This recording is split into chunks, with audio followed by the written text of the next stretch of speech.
I'm too broken to be loved, she whispered at the animal shelter.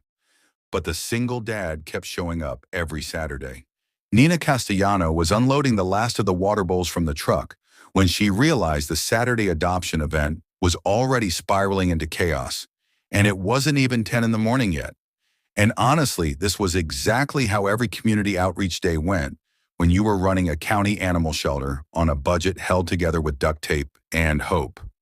32 years old, shelter manager for going on 6 years now, and she'd gotten used to being the person who showed up early and stayed late and somehow kept 40-plus animals alive on funding that barely stretched to cover feed costs and basic vet care.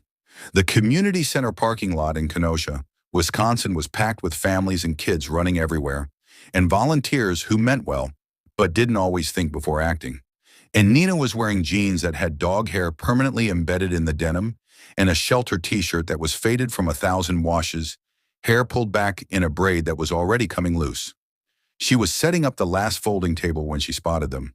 A man and a little girl coming across the parking lot, carrying a cardboard box that looked heavy, and the girl was maybe 8 with dark braids and light-up sneakers that blinked with every step. The man was tall, probably mid-30s, wearing a plain gray Henley and work pants, the kind of outfit that said he dressed for function, not fashion. And he had this careful way of walking that made Nina think he spent a lot of time being aware of his surroundings.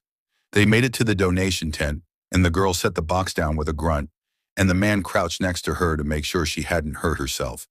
And Nina filed them away mentally as the kind of family who'd probably browse for 10 minutes and leave, because actually adopting a dog required planning they hadn't done.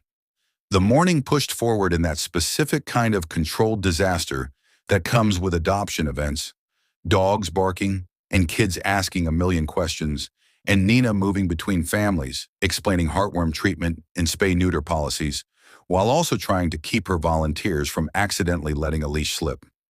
Around 11:30, one of her newer volunteers, a college kid named Brett, who was enthusiastic but not great with details, was walking a husky mix named Apollo, 60 pounds of pure anxiety and energy, and Nina saw it happen almost in slow motion. Brett crouched to adjust the harness and accidentally dropped the primary leash while still holding the backup slip lead. But Apollo lunged forward hard, and the slip lead slipped through Brett's grip, leaving the lead trailing behind the dog as he bolted, pure panic driving him straight toward the parking lot exit where cars were still pulling in, and people started yelling, which only made the dog run faster. And Nina felt her whole body go into autopilot. She didn't run after him because chasing a scared dog just makes them run harder, didn't yell because noise was the problem, not the solution. She just dropped straight down to one knee on the asphalt, made herself small and non-threatening, and let out this soft double-click whistle she'd spent years perfecting, the kind of sound that cuts through chaos without adding to it. Apollo was maybe 20 feet away and still running when Nina reached into her pocket and scattered a handful of training treats on the ground in front of her, then went completely still, hand extended, radiating the kind of calm that only comes from doing this exact thing 100 times before. The dog's ears swiveled toward her, body language shifting from full panic to cautious curiosity, and he slowed to a trot, then a walk, then crept forward low to the ground until he was close enough to sniff her hand and grab one of the treats off the pavement. Nina stayed perfectly still while Apollo ate 3 more treats and finally got close enough for her to gently close her hand around the trailing leash. And only then did she stand up slowly, keeping her movements deliberate and calm. A few people who'd been watching started to approach, and Nina waved them back because Apollo was still shaking and needed space, not attention, and she just focused on walking the dog back to the shade and getting him into a quieter space where he could settle. She was clipping Apollo into a temporary kennel pen when she realized someone had followed her over, and when she turned around, it was the man from earlier, the one with the little girl, except now he was holding the corner pole of the display tent that had collapsed during the chaos. "Looks like this frame bent when everyone rushed over," he said, and his voice was even, not trying to impress her or get her attention, just stating a fact. "Hinge pin came loose. If you've got a screwdriver, I can probably get it locked back in place." Nina blinked at him, still coming down from the adrenaline of the Apollo situation, and realized he wasn't asking for permission or waiting for her to solve it. He was already working the problem. She dug a multi-tool out of her back pocket and handed it over. And he nodded once and got to work on the tent frame while she made sure Apollo had water and wasn't going into shock. By the time she came back, the tent was upright and stable again, and the man was wiping rust and dirt off his hands with a paper towel, and his daughter was sitting cross-legged in the grass, petting a senior beagle one of the other volunteers had brought out. "I don't know much about dog," he said when Nina walked up, tucking the multi-tool back into her pocket without her having to ask for it. "But I know how to lock a canopy hinge. I'm Theo." He didn't offer his hand because his was still dirty, and he seemed like the kind of person who thought about things like that. And Nina felt something shift in her chest, this tiny, unfamiliar feeling of not being the only competent person within a 5-mile radius. "Nina, I run the shelter. Thank you for that. Most people would have just watched it fall and waited for someone else to deal with it." Theo shrugged like it wasn't worth mentioning. "My daughter Maya and I were just dropping off some towels. Figured we'd look around while we were here. Didn't expect a full action sequence." Nina laughed, actual genuine laughter that surprised her. And she looked over at Maya, who was very seriously explaining to the beagle why he was a good boy, in that way kids do when they're talking to animals like they're people. "That's Rufus. He's about 9, been here 4 months. He's great with kids, but most families want puppies." Theo watched his daughter for a second, something soft crossing his face. "We're not really set up for a dog right now. I work dispatch for the city bus system. Weekday shifts mostly. Sometimes I pick up weekend overtime, but I try to keep Saturdays clear for Maya. Still, it's not fair to a dog to be home alone that much during the week. But she's been asking for months." Nina nodded, not pushing, because she'd learned years ago that pressuring people into adoptions just led to returns and heartbreak. "Well, if you ever get set up, come by the shelter. We've always got good dogs who need patient families." They talked for another 10 minutes while the event wound down around them. Easy conversation that didn't feel forced, and Nina learned Theo had been raising Maya on his own for 3 years after his ex-wife relocated to Colorado for work, and they'd agreed he'd keep primary custody since Maya's school and life were here. Learned he was the kind of dad who packed his kids' lunch the night before and knew her teacher's name and showed up to things even when he was tired.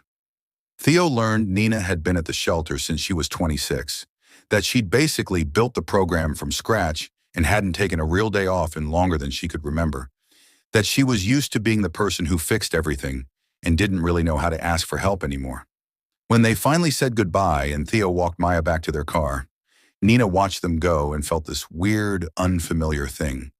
Not attraction exactly, more like recognition, like she'd just met someone who operated on the same frequency she did. The next Saturday, Theo and Maya showed up at the shelter during morning volunteer hours, carrying 2 coffees and a hot chocolate. And Theo handed Nina one of the coffees without asking if she wanted it. He'd called the shelter once during the week just to ask what time volunteer hours started, and she'd answered and she'd told him 8, and then added, "Doors open at 8, bring coffee if you want to make friends." And she'd mostly been joking. And he just said, "Figured you'd been here since 6. It's black. You seemed like a black coffee person. Let me know if that's wrong." Nina took the cup, and it was exactly right. And something in her that had been braced for disappointment relaxed just slightly. Maya asked if she could walk Rufus, and Nina showed her how to hold the leash properly and let the dog set the pace. And Theo asked what needed doing, and when Nina pointed at a fence panel that needed reinforcing, he just grabbed the tools and got to work. She was used to being the only adult in the room who knew how to fix things, used to delegating and managing and carrying the weight of keeping everything running. But for once, someone else was holding the tools, and she didn't have to explain or justify or convince. He just saw what needed doing and did it. And that feeling in her chest got a little bit bigger, a little bit warmer, and a whole lot more terrifying. What started as one Saturday turned into a routine Nina hadn't planned for, but found herself depending on in ways that scared her more than she wanted to admit. And by the 3rd week, Theo and Maya showing up at the shelter felt less like volunteer help and more like the part of her week she actually looked forward to. They'd arrive around 8:30 every Saturday morning, Theo in his work boots and Maya in clothes she clearly picked out herself because they never quite matched. And the first thing Maya would do is make a beeline for the senior dog section, asking who needed walking that day. Nina had been running the shelter long enough to recognize people's patterns, could usually tell within 2 visits if someone was actually going to commit or if they were just killing time, feeling good about themselves. But Theo wasn't performing compassion for an audience. He was just showing up and doing the work. And that was so rare it threw her completely off balance. By mid-February, Nina realized Theo had quietly fixed about 15 things around the shelter she hadn't asked him to touch. A gate latch that had been sticky for 8 months, the wheel on the supply cart that always pulled left, the fluorescent light in the cat room that had been flickering since Christmas, and he never made a big deal about any of it.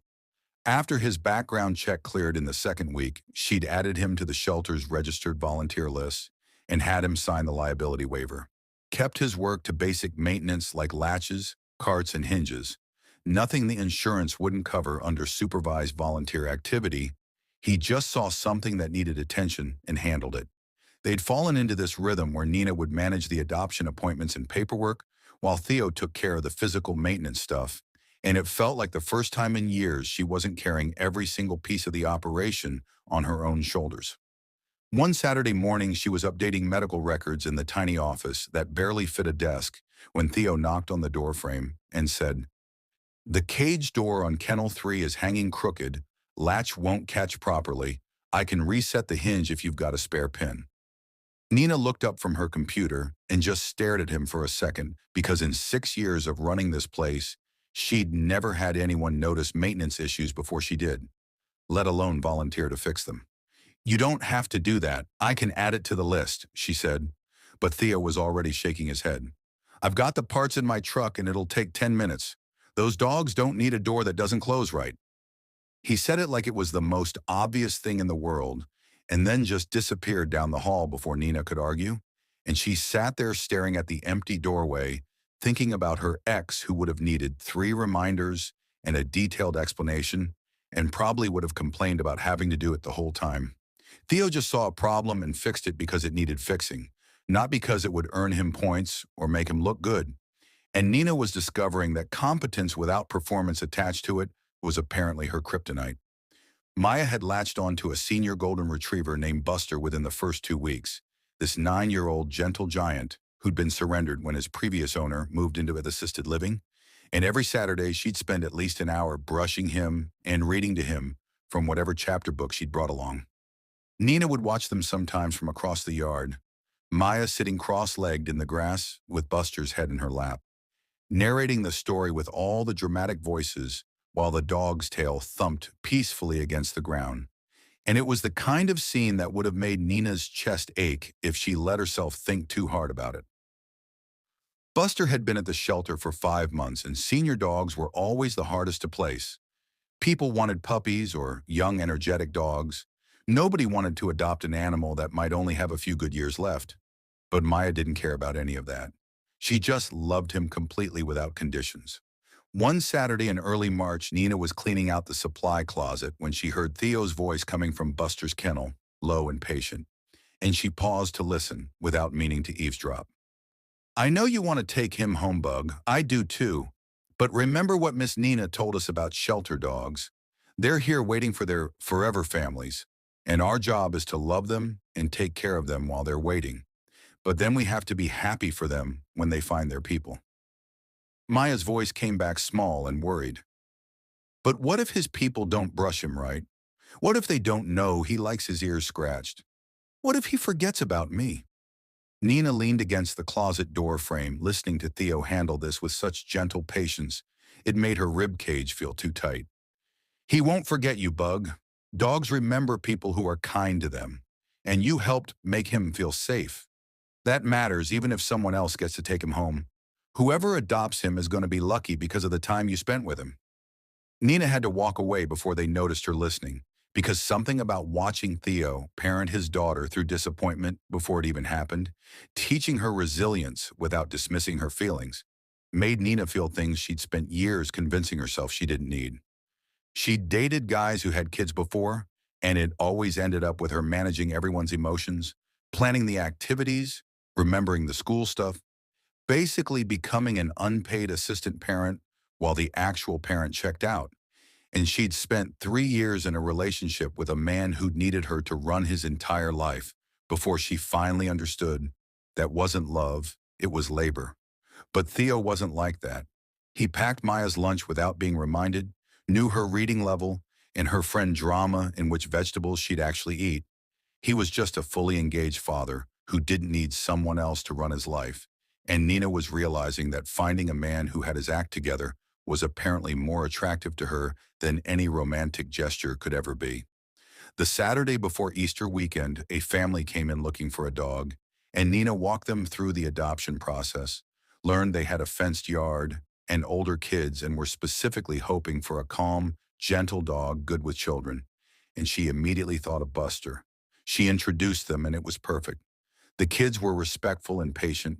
The parents asked all the right questions about his medical history and exercise needs, and Buster responded to them with his usual sweet temperament, and Nina walked them through the application paperwork, ran their references and scheduled a home check over the weekend, and approved the adoption by Monday knowing it was the best possible outcome while also dreading having to tell Maya. The family wanted to pick Buster up the following week after everything cleared, and Nina scheduled it for Tuesday to give them time to get supplies, and she spent the rest of that weekend trying to figure out how to break the news gently. Tuesday afternoon came, and Buster left with his new family, tail wagging, and Nina cleaned out his kennel, feeling that specific bittersweet ache that came with every successful adoption. Happy the dog found a home, but sad about the empty space left behind. She didn't text Theo about it, because what was she supposed to say? She figured she'd tell them when they came in Saturday, and they'd deal with it then. But she spent the next 3 days feeling anxious about Maya's reaction, already mentally preparing for tears and questions she wouldn't know how to answer. By Friday night, Nina was lying in bed, staring at her ceiling, realizing the anxiety wasn't really about Maya being sad. It was about Nina being responsible for that sadness, having to manage it and fix it and somehow make it okay. And that's when the old familiar panic started creeping in. The one that said caring about people means being responsible for their emotional well-being, and that weight was too much to carry. Saturday morning, Nina got to the shelter at 6 like always, and spent 2 hours deep cleaning empty kennels, trying not to think about Theo and Maya showing up at 8:30. And by 8:15, she was having a full internal crisis because she couldn't handle watching Maya's face when she realized Buster was gone. Couldn't handle being the reason an 8-year-old was disappointed. Couldn't handle the emotional labor of navigating someone else's grief, even if that someone was a kid she'd genuinely grown to care about. She pulled out her phone and typed the message before she could talk herself out of it. "Hey, I think it's better if you guys take a break from volunteering for a while. Need to handle some staffing stuff, and it's easier without regular volunteers right now. Thanks for everything." She hit send and immediately felt sick, but also relieved in that terrible way where you know you're making the wrong choice, but at least you're making a choice. The read receipt showed up 2 minutes later, but no response came, and Nina sat on the concrete floor of the kennel room with her back against the chain link holding her phone and feeling like the worst version of herself. Theo was standing in his kitchen 15 miles away reading that message for the third time, and he didn't type back immediately, didn't send a string of confused questions or try to argue her out of it. He just set his phone down on the counter and stood there for a minute processing. Maya was at the table eating cereal, and she looked up when she noticed her dad had gone still. "What's wrong?" she asked, and Theo turned to look at his daughter, this kid who'd already dealt with her mom leaving and had spent the whole week quietly bracing for news about Buster, and he made a decision right there that had nothing to do with what was easy and everything to do with what was right. He grabbed his truck keys off the hook by the door and said, "Finish your breakfast and get your shoes on, Bug. We're going to the shelter." And Maya's face lit up, completely unaware that everything was about to hurt. And Theo walked out to start the truck, knowing he was about to show Nina something she apparently needed to see. That she wasn't responsible for managing everyone's pain, and people were allowed to be sad without it being someone's job to fix them. Nina was scrubbing out the kennel that used to be Buster's when she heard the heavy metal door at the front entrance swing open.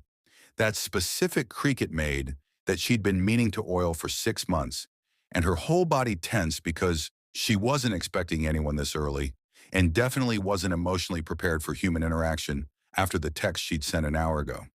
She stayed crouched in the kennel with the scrub brush in her hand, listening to footsteps coming down the hallway. Two sets of them, one heavy and deliberate, and one lighter with that slightly chaotic rhythm of a kid who hasn't learned to walk anywhere slowly. And Nina's stomach dropped when she recognized the pattern. Because, of course, Theo hadn't just accepted her message and stayed home. Of course, he'd shown up anyway, because apparently that's what he did. He showed up. She stood up and turned around just as Theo and Maya appeared in the doorway of the kennel room. And Maya was wearing purple leggings with a striped shirt that absolutely did not match and carrying a brand new dog brush still in the packaging. The kind with the soft bristles that was way too expensive for an 8-year-old to be using on shelter dogs, but here she was. Theo was in his usual work clothes, canvas jacket over a thermal shirt, and he was carrying a paper bag from the coffee place on Maple he always stopped at on the way. Coffee and something baked, which meant he'd already left the house before her text even came through. And the fact that he'd still shown up anyway after reading it made her want to either cry or throw the scrub brush at the wall. She hadn't decided which yet. "I told you not to come," Nina said, and her voice came out quieter than she meant it to. Not angry exactly, more defensive, like she was bracing for him to be mad at her for pushing them away. She was still gripping the brush, suds dripping onto the concrete floor, and she could feel her shoulders pulling up toward her ears in that protective posture she'd spent years perfecting. Theo set the paper bag down on the supply cart and looked at her with this calm, steady expression that somehow made her feel more exposed than if he'd been visibly upset. "Yeah, I got that message," he said, and his tone was even, not accusatory, but not letting her off the hook either. "But we didn't come here for Buster. We came because there's about 20 other dogs in this building who still need to be walked and fed and looked after. And that doesn't stop being true just because one of them found a home." Maya had already wandered over to the kennel where a skinny pit bull mix named Rosie was watching them through the chain link with cautious hope. Rosie was on the green list, cleared for all visitor interaction, and Nina had mentally noted it was fine before Maya had taken 2 steps. And she was waiting by the gate with the new brush package open, like this was any other Saturday morning, completely unaware that the adults were having a moment. Nina opened her mouth to respond, but Theo kept going, and there was something in his voice now that was firmer. Not mean, but absolutely not backing down. "And for the record, we know Buster got adopted. Maya asked me about 3 times this week if I thought it happened yet, because she knows how shelter dogs work. She's sad about it. That's allowed, but you don't get to decide that her sadness is something you have to manage or fix or take responsibility for." He took a step closer and Nina felt pinned in place, not threatened, but seen in a way that made her want to run. "We're not here because we need you to make everything okay. We're here because this is what we do on Saturdays. We help, and sometimes helping means showing up even when things are hard or sad or complicated. You don't have to carry that for us, Nina." Nina felt her throat go tight, and she set the scrub brush down in the bucket because her hands were starting to shake, and she crossed her arms over her chest, trying to hold herself together, because this was the exact conversation she'd been trying to avoid by pushing them away in the first place. "I can't do this," she said, and the words came out rough, almost angry, but really just scared. "I can't be the person who disappoints people. I spent 3 years in a relationship where I had to manage every single emotion and plan every single thing and be responsible for whether he was happy or sad or functional. And I'm not doing that again. I can't." Her voice cracked on the last word, and she hated how vulnerable it sounded. Hated that Theo was standing there watching her fall apart in a shelter kennel on a Saturday morning, but she couldn't seem to stop talking now that she'd started.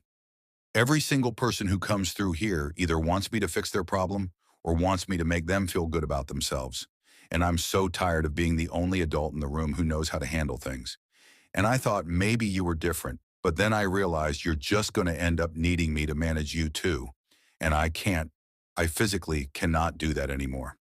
Theo let her finish, and then he walked over to where she was standing, moved the mop bucket out from between them, and when he spoke, his voice was low and steady and absolutely certain.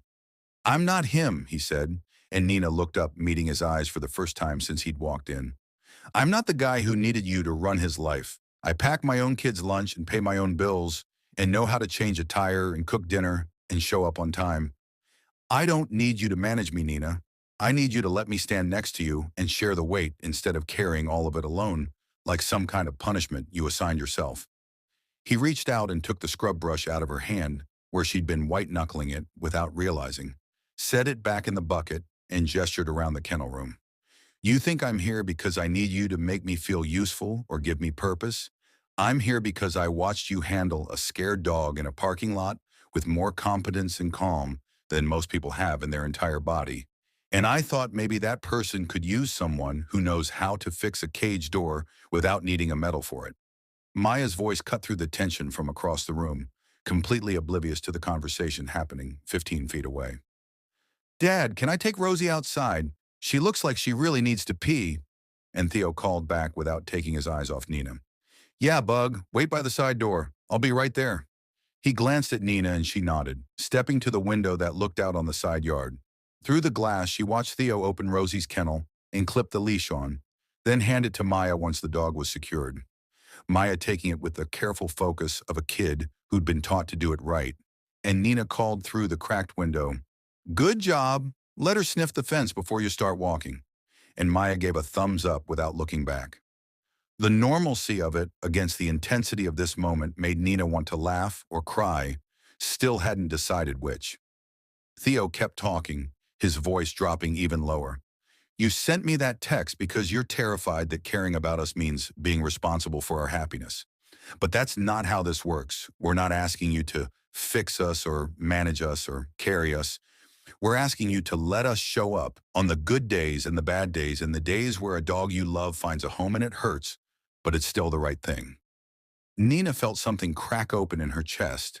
That wall she'd built over 6 years of doing everything alone and convincing herself she preferred it that way. And her voice came out barely above a whisper. What if I don't know how to do that?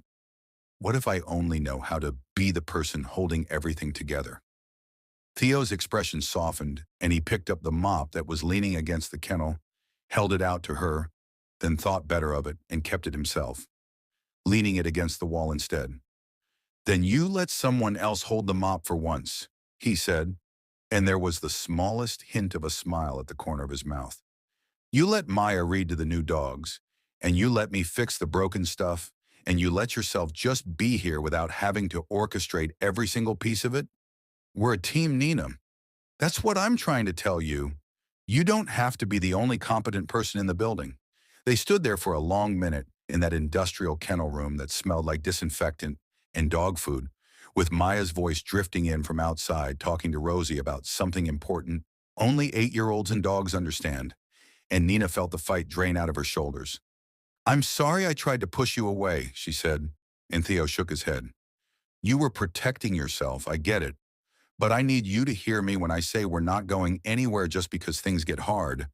That's not what showing up means. He grabbed the mop bucket and started wheeling it toward the utility sink, moving through the space like he'd been working here for years instead of weeks. And Nina watched him go, feeling something shift inside her that felt terrifyingly close to trust. 5 months later, on a warm September morning, Nina was updating kennel cards in the office when she heard the familiar sound of Theo's truck pulling into the gravel lot. Right on schedule like every Saturday, and she smiled without meaning to because that sound had become the marker for the part of her week where she got to stop carrying everything alone. She walked out to the kennel room and found Theo already kneeling next to Kennel 7 with a screwdriver, tightening a latch that had been loose for exactly 1 day before he noticed it. And Maya was sitting cross-legged in front of Kennel 2, reading out loud from a dog-eared copy of Stuart Little to a nervous new beagle mix named Pepper, who'd come in Wednesday and hadn't stopped shaking yet. The third dog Maya had chosen to read to since Buster left, but the first one who'd reminded her of him. Nina leaned against the doorframe watching them. This man who'd shown up 7 months ago to donate towels and somehow ended up becoming the person who shared the heavy lifting, and his daughter who taught her that grief and joy could exist in the same moment. And that was okay. Theo looked up from the latch repair and caught her watching, and Nina walked over and rested her chin on his shoulder for just a second. This small, casual intimacy they'd built slowly over months of Saturday mornings and shared work and learning how to let someone else carry part of the load. They'd been dating since May, nothing rushed, just quiet dinners after Saturday shifts, and Maya falling asleep on Nina's couch during movie nights. And Nina had her own key to Theo's place by July, but this was the first time they'd talked about something this permanent. "The new dog's name is Pepper," Nina said quietly, nodding toward where Maya was reading. "Owner surrender. Family got evicted and couldn't take her. She's good with kids, though. Gentle." Theo nodded, finishing the last screw and testing the latch to make sure it held. "Maya's already in love with her. I'd give it 2 weeks before we're filling out adoption papers," he said, and Nina laughed because he was probably right. "You know the shelter policy. Volunteers get first consideration," she said, and Theo stood up, brushing metal shavings off his jeans, then took her hand and squeezed it once. "Then I guess we better make sure we've got the right setup between my place and your schedule. Can't adopt a dog if we're not ready to do it right." Maybe real love isn't about finding someone to rescue you or fix you or manage your entire existence. Maybe it's just about finding the person who knows how to pick up a mop without being asked and understands that showing up matters more than grand gestures. Nina had spent 6 years convinced that caring about people meant carrying their weight on top of her own, that being competent meant being alone. But Theo had walked into a parking lot adoption event and quietly proved that partnership doesn't mean someone managing someone else. It means two people sharing the heavy lifting.